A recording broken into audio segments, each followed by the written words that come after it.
NBA Finals, Game 5. Tell them like it is. Dave Scholler here. No background music, CBS. 82 to 89 introduction theme. Great breakfast burger. Pat O'Brien, people like that. Great montage of music. Fantastic stuff. Just amazing stuff. And today we got a lot of good stuff to get to. A couple of things outside. Actually, let's talk about the game coming up. I'll actually do a little summary here, but so far, just to show you, obviously people always say, well, it's a 2-2 series, so obviously the statistics are going to be close, but and no one's talking about this. That's why, again, we're best on telling like it is. And again, we're not going to be homers on the show, which again, we got told a little about homerism today. And that's again why the name of the show is Telling Like It Is. And if you know me, I'm not telling it any other way. So whether I like a guy or not, you get credit when they're good and you get blamed when they're bad. But right now, the Warriors averaging 101, 105.5. Just amazing how close these statistics are. And the Celtics 105.3. That is amazing. You couldn't play 4 games and have a closer thing than that. It's 0.2 of a point. Rebounds, the Celtics 1 rebound edge in the series so far. This is after 4 games. Celtics are 4 more assists a game, which is shocking because the Warriors have that great passing game. The steals are a big problem for the Celtics, though. Warriors getting 3.2 more steals a game. Celtics getting 2.2 more blocks a game. Turnovers are about even at 15 a game. Field goal percentage is about even. The Celtics are shooting 4% higher from 3-point range. So again, what does that mean? Well, 2-2. And I hate to be a cop-out and say this, but obviously it's a team that plays better that night. I know that sounds really stupid, but you know what? When the statistics are this close and you look at these games so far, you definitely have to take a good slice of that. And, in the series, obviously Jason Tatum's getting 7.8 assists. Draymond Green's leading with 5.8 assists. Rebounds, Williams with 7.5. Riggins, 8.5. Points, Steph, 34.3. And Jaylen Brown, 22.3. But when you break down the whole series here,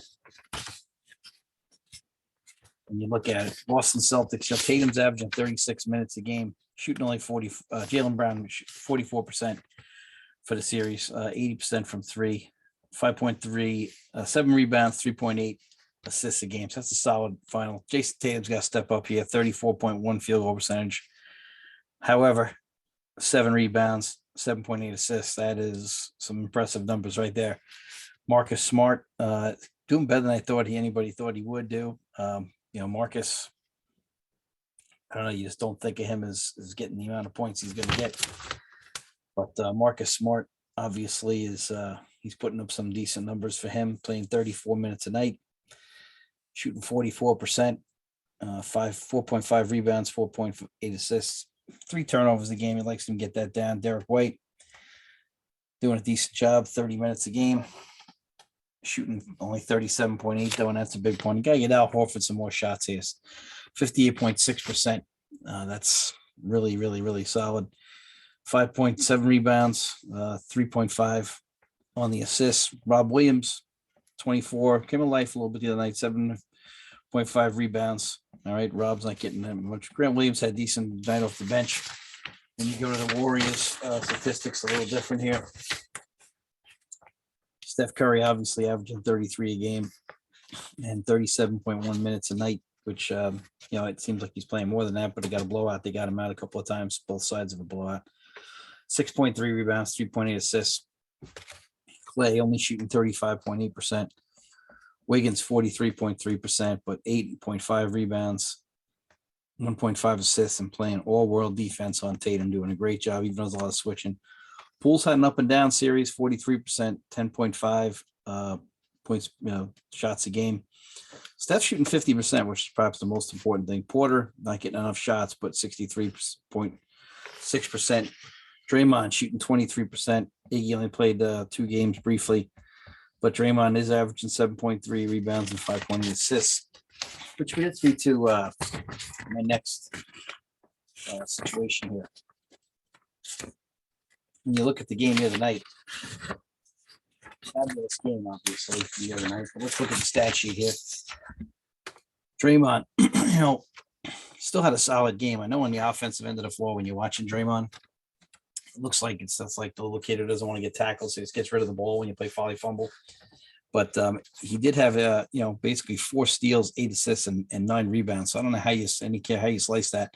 I know they did take him out. Steve Kerr, one of his biggest strengths as a coach is to have balls and take chances, and he does that. Wiggins 7 for 17, plus 20 while he's on the floor, 16 rebounds. Curry obviously 14 for 26, 43 points. And Clay 7 for 17, has moments in the fourth quarter, 18 points. Poole pretty good, 6 for 13, a solid. Plus 2 only in the game. Plus 21 is Looney. He's been very solid the whole series. 11 rebounds, 6 points. Kevin Looney's been very solid the whole series. Got to give him credit. But again, we got to get into the narratives. Jason Tatum, obviously 8 for 23, but again, not attacking the basket. Gets switched on a couple of times, and again, Tatum and Brown taking Clay and Steph shots without being Steph and Clay. Said that the other night during the game, and it's accurate, unfortunately. And a couple of things that you noticed about that game the other night. First of all, the narratives by the media in this game the other night. To say that Draymond and Steph had no help the other night is just total BS. I mean, can we just announce the goddamn game and not have a goddamn narrative when we go in? And I hate to tell you, I guess I've been around some media production people. They do have narratives when they go in the game. They talk about what they want to talk about that night, and it's bullshit. You should be talking about what goes on in the game. So looks ugly, but he has nine points, 9 rebounds, 8 assists, all right, 4 steals. Say we didn't get any help. Wiggins, 16 rebounds, 17 points, very solid. Looney looking good. Poole, solid, 6 for 13. So to say he didn't get any help is just beyond belief. It's like this thing we have to talk about. Like LeBron didn't get any help from Kyrie and Kevin Love. I mean, Jesus Christ almighty. You gotta be kidding me. You want to talk about no help Toronto series when Steph was out there by himself? That's actually no help. Clay was good on D again in game 4. Was he back to his old self? His offense was sporadic, but at least he was good on D. And a point that everybody keeps saying that, is that, well, geez, he's getting no help. Well, don't forget, when Clay goes to shoot, people run at him. So he is getting help because it does open up the floor. And when Steph shoots, everybody goes to him.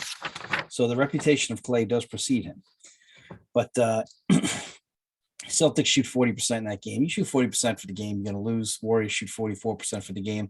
They both shot the same from 3, basically, which goes into my who'd have thought categories. Celtics shot a little bit better from 3 and still lost.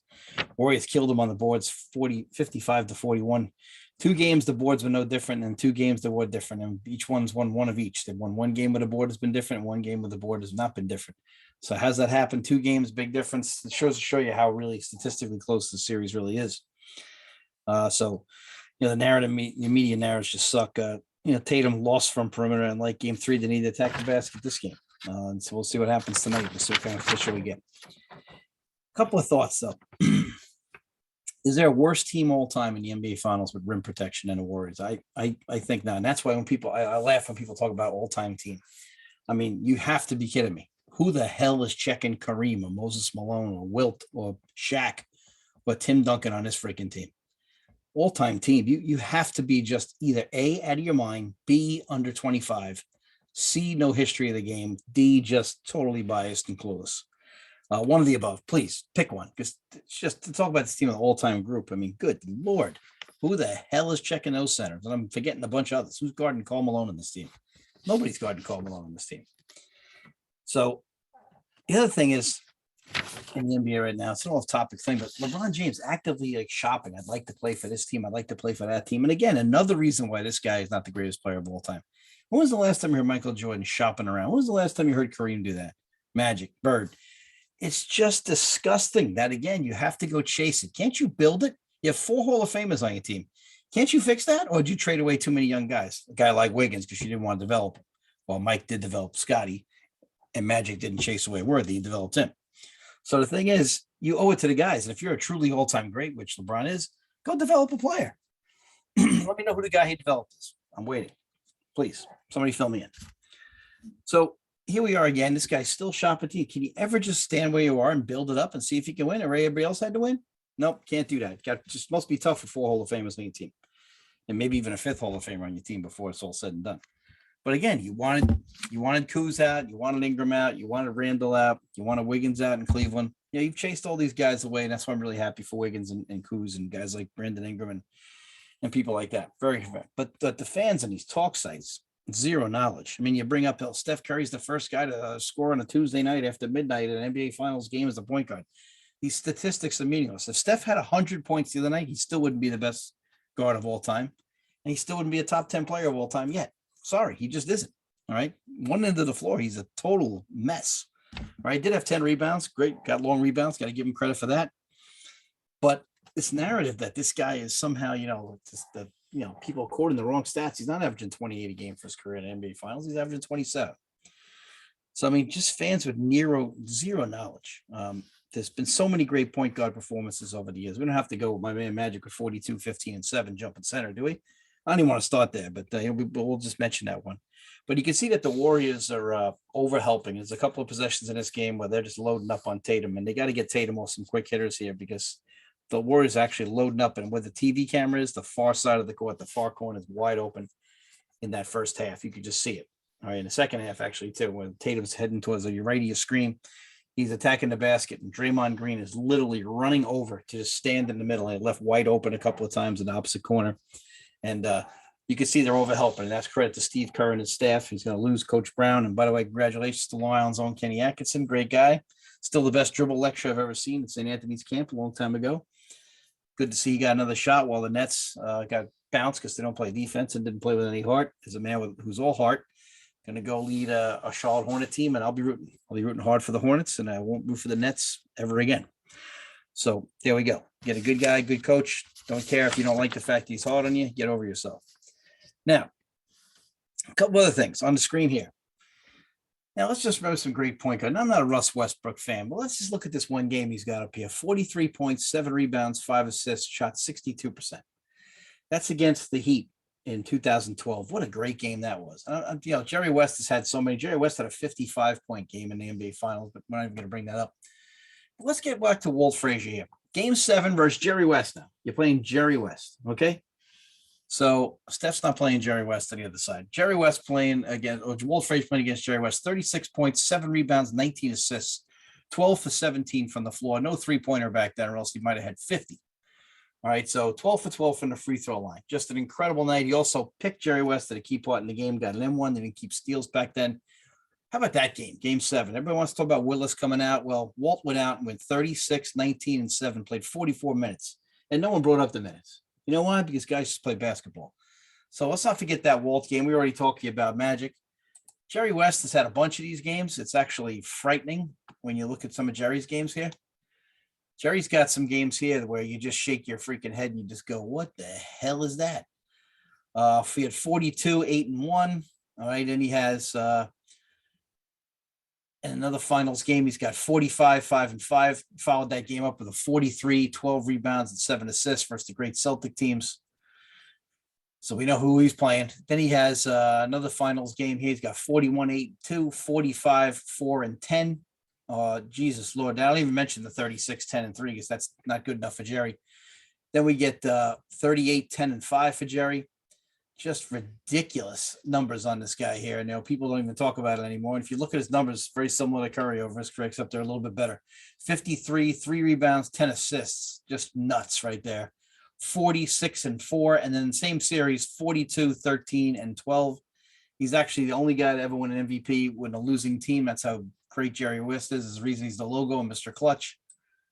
Just incredible numbers for Jerry.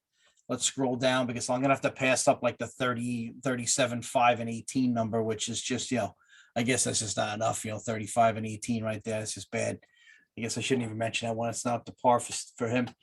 But the numbers are they're iconic.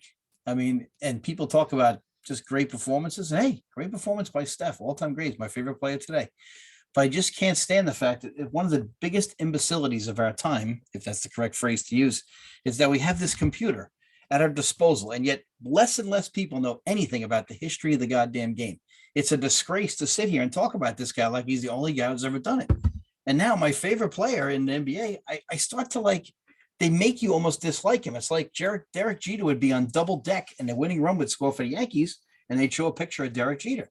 Stop with the media narratives. You ruin the game for anyone who has a real understanding of what the hell is going on. So when I'm deleting a 37, 5 and 18 assist game, so think about that. You're responsible for 73 points by yourself. That's just nuts right there. And there's no 3-point line back then. There'd be more. I mean, just this one, 42, 13, and 12 against Bill Russell's Celtics, and you lose by 2. Holy crap in 1969. What is that? 42, 13, and 12 at a Jerry West. Shooting 48% too. None of these games are bad shooting games. So it's just incredible stuff that this guy has done. It's just amazing. So we've had great games. And of course, like I said, my Magic Man, 42, 15, and 7 as a 20-year-old. So again, love Steph. Great job. Then we got Kendrick Perkins today talking about Mount Rushmore. We got to expand Mount Rushmore. No. No more of this soft crap. Mount Rushmore has 4 people on it. That's the way it goes. If you're the 5th, then you're not on Mount Rushmore. Everybody's got their own different version of it. You can't put him on. He's not top 4 player of all time. He's better than Kareem now. He's better than Mike. He's not better than LeBron either. I can't stand LeBron, but he's not better than LeBron James. He's not better than Kobe either. All right. So Jesus Lord, I love Steph because he's everything that's right with the NBA. Works hard, changed his body. But Jesus, I know his stuff has more flair.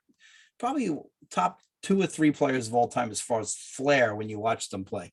Everything he does is sensational and fantastic. And I think that's part of the misnomer here for fans, that they lose track of that. And again, if you're not a basketball fan, to sit there and lose track of that, and just the way it looks is great and it's very attracting, but break down the numbers. There's people here trying to tell me that he catches up to LeBron if he wins this title. Are you insane? LeBron James has made all defense before. There's a guy last night telling me he's better than Kobe. Kobe's all 12 times all defense. Now, Kobe's shooting percentage in NBA Finals is lower than Steph's. Reason I tell you that, not to make an argument, I'm not going to ignore that, because here I'm telling like it is. We tell you everything, and that's why the rest of them are swimming in our way. But the thing is, this is just atrocious to hear people just talk about this like there's nobody else who ever does these things. So please, you have this phone on you, educate yourself. Back when me and my coaching buddies here all over the county, we didn't have a phone to look it up. We actually had to look it up in a basketball encyclopedia. All right. So we had to go to a regular encyclopedia. So the thing is, we had to talk to people and learn about it, because the thing is, it's just, can we just stop with the over dramatizing of everything? So again, just a great series. Enjoy it. It's just going to come down to, I hate to say this, it's such a cop out, and I know it is. And I'm ashamed to say it, but it's really coming down to just who plays better that night. Celtics got to shoot better than 40%, obviously. But again, just please stop with this narrative. And tonight, these first 10 minutes are just going to be showing Steph drinking water, showing Steph warming up. It's like, good Lord, he's going to get his. Tatum's got to step up in his game. Brown's going to do well. Clay gave you something good, but to say that they didn't get any help the other night from Poole, Looney, Draymond with 9 and 8 and 4. 1 for 7, but he shouldn't be shooting. But 9 and 8 is pretty good. 4 steals. I mean, they did take him out, and Kerr rolled the dice, and I got to give Steve credit for that. And I thought it was a good move because it spread the floor out. It made the Celtics have to guard more people. And Dre's out there, like I said before the series. I said it back 2 series ago. I would never guard Draymond Green, and here we are, and the rest of the world's catching up. Congratulations, world. I'm glad you guys finally caught up to the rest of us. All right, so that'll be all for us. Enjoy Game 5 tonight on Telling It Like It Is. Try to get a good seat, get some popcorn, enjoy the game. See you next time. Spotify ratings are going up like crazy. Apple, Twitter, Anchor, do it all. Take care.